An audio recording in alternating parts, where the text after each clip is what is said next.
ذی الحجہ کا یہ مبارک مہینہ داخل ہو چکا ہے، اور اس مہینے کے یہ ابتدائی 10 دن بہت اہم، بہت فضیلت والے ایام ہیں، اور ان کی اسی فضیلت کی وجہ سے کچھ مخصوص عبادات ہیں جن کو اللہ رب العالمین نے، اللہ کے رسول صلی اللہ علیہ وسلم نے انہی ایام کے ساتھ خاص کیا ہے کہ وہ عبادات بس انہی ایام میں ادا کی جا سکتی ہیں۔ تو سب سے پہلے یہ 10 ایام جب ذی الحجہ کا چاند جیسے ہی نظر آتا ہے اور ذی الحجہ کا مہینہ شروع ہوتا ہے، اس کے بعد سے لے کر جو عید کا دن ہے جس کو ہمارے ہاں بقر عید، عید الاضحیٰ کہا جاتا ہے، اس دن تک کے جو 10 ایام ہیں ان سے متعلق ایک عمومی فضیلت کئی صحیح حدیث میں وارد ہے۔ جناب نبی کریم صلی اللہ علیہ وسلم فرماتے ہیں کہ ما من ایام العمل الصالح فیہا احب الی اللہ من هذه الایام، یعنی العصر، کہ دنوں میں سے کوئی دن ایسے نہیں ہے کہ جس میں نیک عمل اللہ تعالیٰ کو اتنا زیادہ پسند اور محبوب ہو جتنا ان ایام میں، جتنا ان ایام میں نیک عمل اللہ تعالیٰ کے ہاں پسندیدہ ہے، اور اللہ تعالیٰ اس سے پسند فرماتے ہیں، اللہ تعالیٰ اسے قبول فرماتے ہیں، اللہ تعالیٰ اس پر اجر دیتے ہیں۔ اتنا زیادہ نیک عمل دوسرے ایام میں بھی، اس کے نیک عمل تو ویسے ہی پسندیدہ ہے، لیکن جتنا پسندیدہ، جتنی فضیلت اللہ تعالیٰ کے ہاں ان ایام میں نیک اعمال کی ہے اتنی دوسرے ایام میں نہیں ہے۔ تو کسی نے سوال کیا، یا رسول اللہ ولا الجہاد فی سبیل اللہ، کہ اللہ کے رسول دوسرے ایام میں جہاد فی سبیل اللہ چونکہ بہت بڑا عمل ہے اور بہت زیادہ اس کے فضائل حدیث میں وارد ہوئے ہیں، تو کیا دوسرے ایام میں اللہ کے راستے میں جہاد کرنا بھی ان ایام میں عمل کے برابر نہیں ہے؟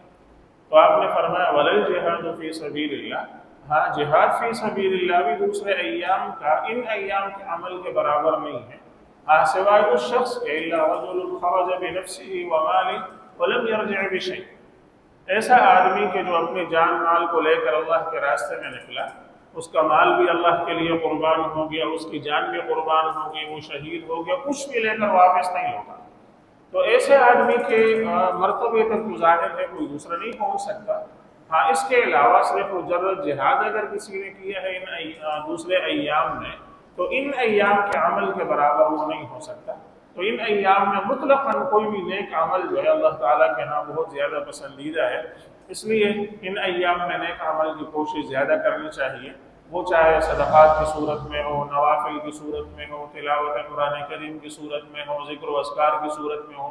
چنانچہ ابن عباس رضی اللہ عنہما ہی کی ایک روایت میں انہوں نے ان الفاظ کا اضافہ کیا فَأَكْثِرُوا فِيهِنَّ التَّكْبِيرَ وَالتَّهْلِيلَ وَالتَّحْمِيدَ، کہ ان ایام میں سبحان اللہ، الحمدللہ، لا الہ الا اللہ کثرت سے پڑھا کرو،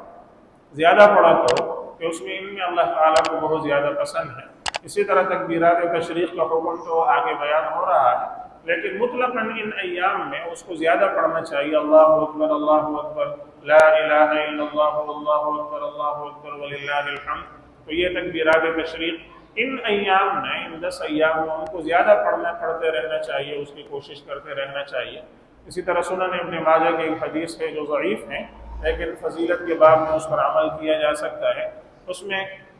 حضرت ابو ہریرہ رضی اللہ تعالیٰ عنہ جناب رسول اللہ صلی اللہ علیہ وسلم سے نقل کرتے ہیں، ما من ایام الدنیا ایام احب الی اللہ تعالیٰ ان یتعبد له فیہا، کہ دنیا کے سارے دنوں میں سے کوئی دن اور کوئی ایام ایسے نہیں ہیں کہ ان میں اللہ تعالیٰ کو عبادت اتنی زیادہ محبوب اور پسند ہو جتنی ان ایام کے اندر ہے۔ وَإِنَّ صِيَامَ يَوْمٍ فِيهَا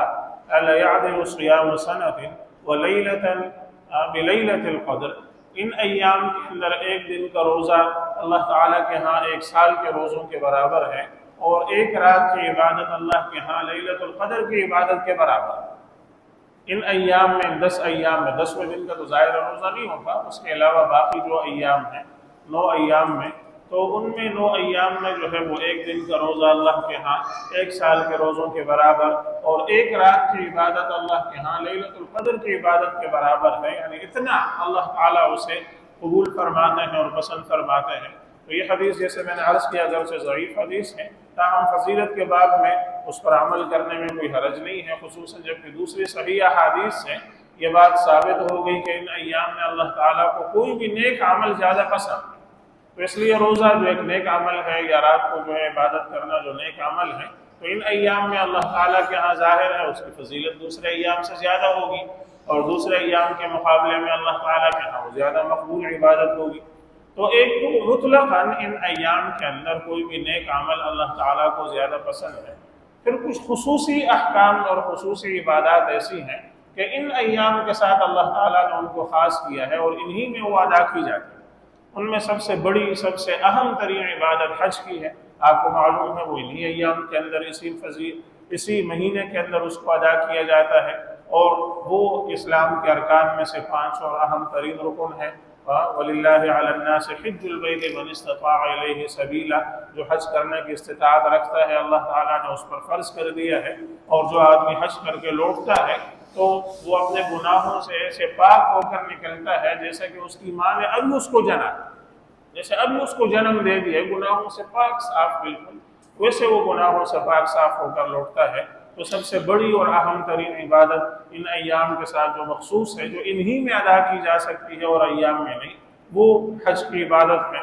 دوسری اہم ترین عبادت جو انہی ایام کے ساتھ خاص ہے، قربانی کی عبادت ہے، اور ان کو اللہ تعالیٰ نے، اللہ کے رسول صلی اللہ علیہ وسلم نے خاص کیا ہے کہ ان ایام میں اس کو ادا کیا جا سکتا ہے، دوسرے ایام میں اس کی ادائیگی نہیں ہو سکتی۔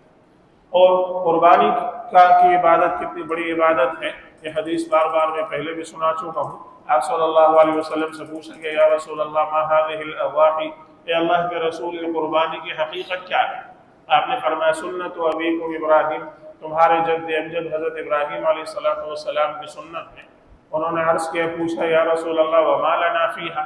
ٹھیک ہے ان کی سنت ہے، ہم پوری کرتے ہیں، ہمیں اس میں کیا ملتا ہے، ہمارے لیے اس میں کیا ہے؟ تو آپ صلی اللہ علیہ وسلم نے فرمایا بِكُلِّ شَعْرَةٍ حَسَنَةٍ، ہر بال کے بدلے ایک نیکی۔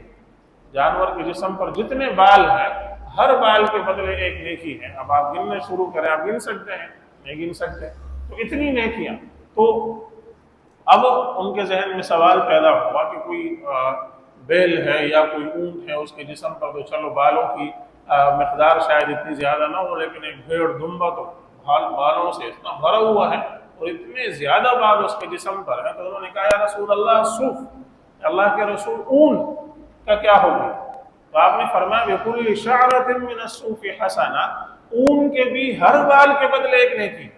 اللہ کے ہاں تو کوئی کمی نہیں ہے کہ اللہ تعالیٰ یہ کہیں کہ اس جانور کے جسم پر بال کم ہیں، لہٰذا یہاں ہر بال کے بدلے ایک نیکی دے دو، یہاں اتنے زیادہ جو ہے وہ بال ہیں، اتنی زیادہ نیکیاں کون دے گا، لہٰذا اتنی نیکیاں ہم نہیں دے سکتے۔ تو اللہ کے ہاں تو کوئی کمی نہیں ہے، اللہ کے ہاں، اللہ کے خزانوں میں تو کسی طرح کی کوئی کمی واقع نہیں ہوتی۔ تو آپ نے فرمایا کہ اون کے بھی ہر بال کے بدلے اللہ تعالیٰ ایک نیکی عطا فرماتے ہیں۔ تو دوسری اہم ترین اور بڑی عبادت جو ہے وہ جو ان ایام کے ساتھ مخصوص ہے اور انہی ایام میں اس کو ادا کیا جاتا ہے، وہ قربانی کی عبادت ہے۔ تیسری اہم عبادت وہ ایک تو عمومی طور پر جیسے میں نے عرض کیا کہ ان ایام کے اندر روزے اللہ تعالیٰ کے ہاں پسندیدہ ہیں، لیکن خاص طور پر عید سے پہلے جو یہ دن ہوتا ہے یوم عرفہ کا، اس کی فضیلت صحیح حدیث میں وارد ہے کہ آپ صلی اللہ علیہ وسلم نے فرمایا کہ صوم یوم عرفہ احتسب علی اللہ تعالی ان یکفر السنة التي قبلہ والسنة التي بعدہ، کہ یوم عرفہ کے روزے میں مجھے اللہ تعالیٰ سے امید ہے کہ وہ 1 سال پہلے اور 1 سال بعد کے گناہوں کا کفارہ ہو جائے گا۔ یوم عرفہ کے روزے کے بارے میں جو عید سے 1 دن پہلے کا دن ہوتا ہے، یوم عرفہ 9 ذی الحجہ کا، آپ نے فرمایا مجھے اللہ سے امید ہے کہ 1 سال پہلے اور 1 سال بعد کے روزوں کا، کے گناہوں کا یہ کفارہ ہو جائے گا۔ اس روزے سے متعلق یہ ہے کہ آپ صلی اللہ علیہ وسلم کا معمول بھی اور حضرات صحابہ کرام رضی اللہ عنہ مجمعین کا کہ یہ مشروعیت آپ نے فرمایا اور یہ حکم فرمایا ان لوگوں کے لیے جو حج میں نہیں ہے، جو حج میں وہاں موجود ہیں، وہاں آپ نے اس روزے کو آپ صلی اللہ علیہ وسلم نے خود حج میں نہیں رکھا، اور خود آپ کے بعد حضرت ابو بکر عمر رضی اللہ عنہما، حضرت عبداللہ ابن عمر فرماتے ہیں انہوں نے بھی نہیں رکھا، اور عبداللہ ابن عمر فرماتے ہیں میں بھی نہیں رکھتا، اس لیے کہ وہاں چونکہ دوسری عبادات بہت زیادہ ہوتی ہیں، تو ایسا نہ ہو کہ روزہ رکھنے سے وہ انسان میں کمزوری آ جائے اور وہ دوسری عبادات ادا نہ کر سکے۔ تو وہاں جب حج کے موقع پر ہوں تو آپ نے گویا کہ وہاں خود آپ نے نہیں رکھا، عام ایام کے اندر جو لوگ حج میں نہیں ہیں وہ آسانی سے رکھ سکتے ہیں، تو ان کے لیے آپ نے جو ہے اس کی تاکید فرمائی، اور آپ نے فرمایا کہ مجھے اللہ سے امید ہے، احتسب علی اللہ تعالی ان یکون کفارۃ للسنۃ التي قبلہ والسنۃ التي بعدہ، ایک سال پہلے اور ایک سال بعد کے گناہوں کا کفارہ ہو جائے گا۔ تو تیسری اہم ترین عبادت یہ یوم عرفہ کا روزہ، پہلی عبادت حج ہے، دوسری عبادت قربانی ہے، تیسری عبادت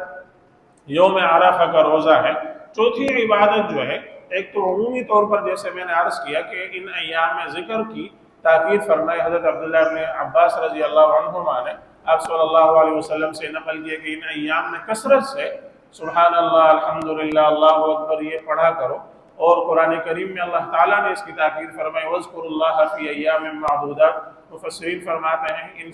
آیت کا مطلب ہے کہ گنے چنے چند دنوں میں جو ہے وہ اللہ تعالیٰ کو ذکر کیا، اللہ تعالیٰ کا ذکر کیا کرو، اللہ تعالیٰ کو یاد کرو۔ تو حضرات مفسرین فرماتے ہیں کہ گنے چنے دنوں سے یہی ایام مراد ہے کہ ان ایام میں زیادہ اللہ تعالیٰ کا ذکر کرو، زیادہ اللہ تعالیٰ کا ذکر کثرت سے کیا کرو۔ پھر خاص طور پر جو ایام 9 ذی الحجہ سے شروع ہو کر 13 ذی الحجہ تک کی جو نمازیں ہیں ان میں لازم کیا گیا، واجب کیا گیا کہ ہر نماز کے بعد ایک دفعہ تکبیرات تشریق اللہ اکبر لا الہ الا اللہ اللہ اکبر وللہ الحمد یہ تکبیرات پڑھی جائیں۔ یہ مرد کے لیے بھی لازم ہے، عورت کے لیے بھی لازم ہے۔ ہاں مرد البتہ اونچی آواز سے ادا کرے گا، اور خواتین اونچی آواز سے ادا نہیں کریں گی، وہ بس آہستہ آواز سے اس کو پڑھ لیں گی، لیکن پڑھنا ہر ایک پر لازم ہے، واجب ہے۔ ویسے بھی ان ایام میں اس کو زیادہ پڑھتے رہنا چاہیے، لیکن ان 4 ایام کے اندر جو ہے وہ 9 ذی الحجہ کی یوم عرفہ کی فجر سے لے کر 13 ذی الحجہ کی عصر کی نماز تک یہ 23 نمازیں بنتی ہیں۔ ان 23 نمازوں کے اندر ہر نماز کے بعد ایک دفعہ اس کو پڑھنا لازم اور واجب قرار دیا گیا۔ تو یہ 4 ایسی عبادات ہیں جو انہی ایام کے ساتھ خاص ہیں۔ اس سے آپ اندازہ کر سکتے ہیں کہ کتنے یہ فضیلت والے اللہ تعالیٰ کے ہاں ایام ہیں۔ حج ان ایام کے ساتھ خاص ہے، قربانی ان ایام کے ساتھ خاص ہے، یوم عرفہ کا روزہ جو 1 سال پہلے اور 1 سال بعد کے گناہوں کا کفارہ ہے انہی ایام میں ادا کیا جاتا ہے، اور تکبیرات تشریق ان 23 نمازوں میں ہر نماز کے بعد ایک دفعہ اس کو پڑھنا واجب اور لازم کیا گیا، انہی ایام کے ساتھ خاص ہے۔ اس سے آپ اندازہ کر سکتے ہیں کہ کتنے اللہ تعالیٰ کے ہاں یہ فضیلت والے ایام ہیں، اور اللہ کے ہاں اس کی فضیلت کا اندازہ آپ اس سے بھی کر سکتے ہیں کہ اللہ تعالیٰ نے ان ایام کی ان راتوں کی قسم کھائی ہے قرآن کریم میں، والفجر